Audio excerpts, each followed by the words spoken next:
This video is on restoring the HP 5345A 500 megahertz to, with a proper plug-in, 40 gigahertz frequency counter. And I've removed all these daughter cards and replaced all the electrolytic and tantalum capacitors.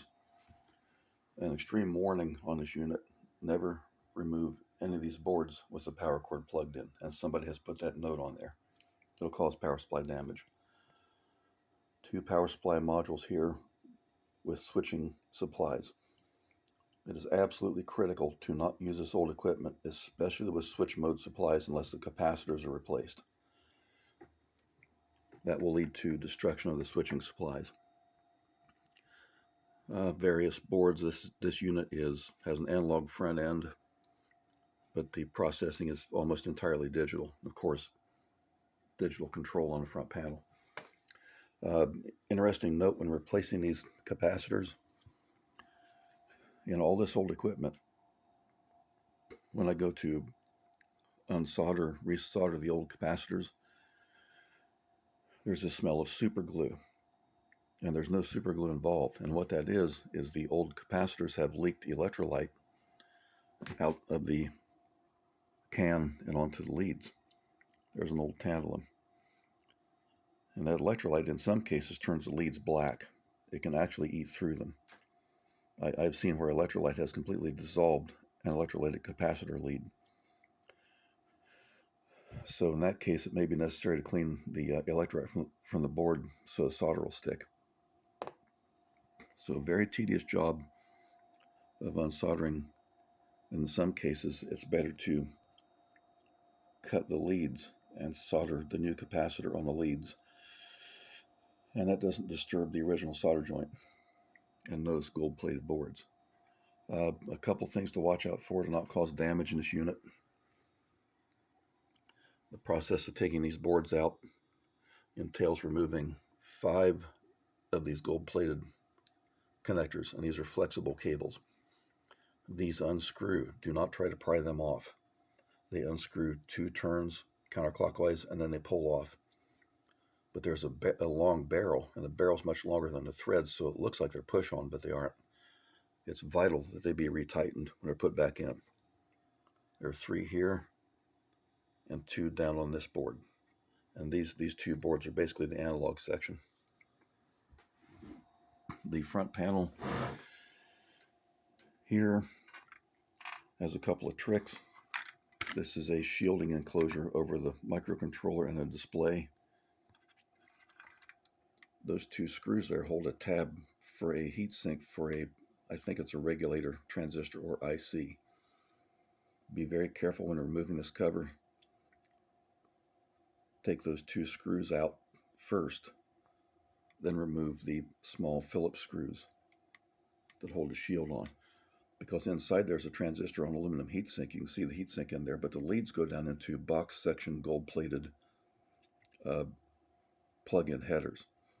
So the transistor isn't soldered in, it plugs in those headers. So be careful not to damage that transistor.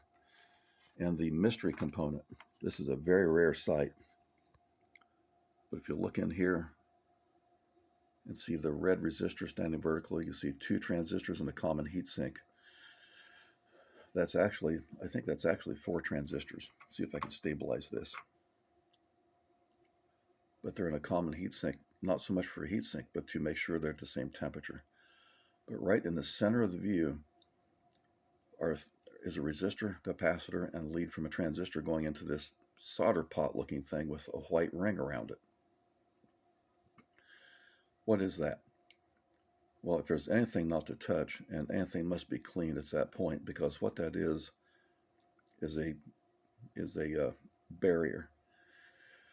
That is not a capacitor. That's in the form of a small solder pot filled with solder with leads going into it.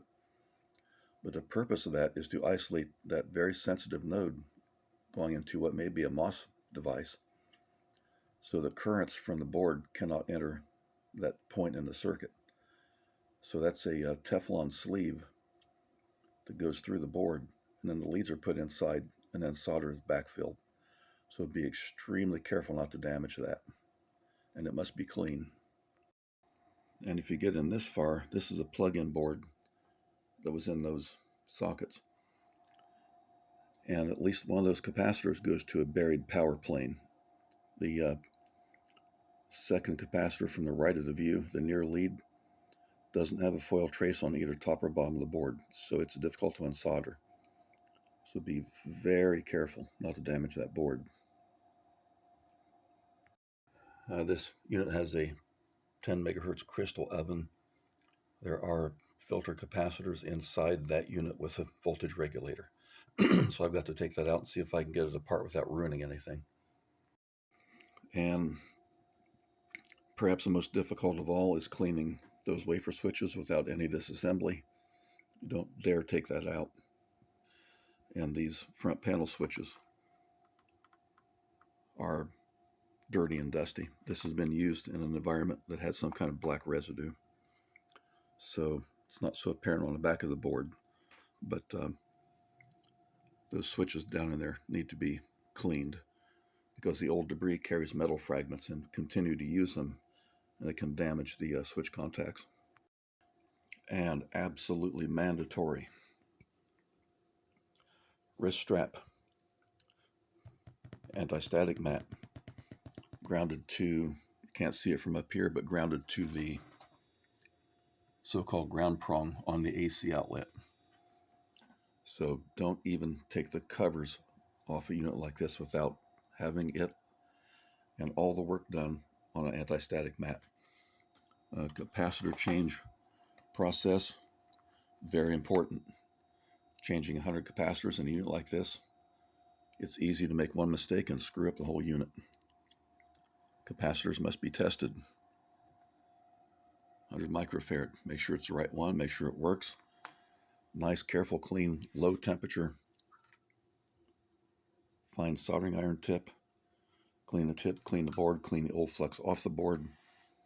Small signals, high frequencies, don't leave flux on the board. And if capacitors have leaked, it may be necessary to clean the old electrolyte off. Look for the leads where they're not shiny anymore. They may even be black. Vital to clean the edge connectors and the sockets. Don't go touching or rubbing much onto those sockets when they're not connected. That could be an open pin into some high impedance static sensitive component. So I've got some, apparently this is a replacement for CRC contact cleaner that I'll spray in. So, and analysis, it's a tedious job to replace upwards of 100 capacitors. This unit worked, it was accurate, but it won't keep working with old capacitors. So it bounces the almost guarantee that it's going to eventually blow up with the risk of doing some damage while restoring it. It's just the way it is. But so far, except for the HP 651 where I slipped with a screwdriver, all these units have turned out perfectly. So it's worth the trouble. Because this may only be a 500 megahertz counter, but go try to price one of them. So it's well worth $100 worth of capacitors and several hours of work. So there's the counter. Did it.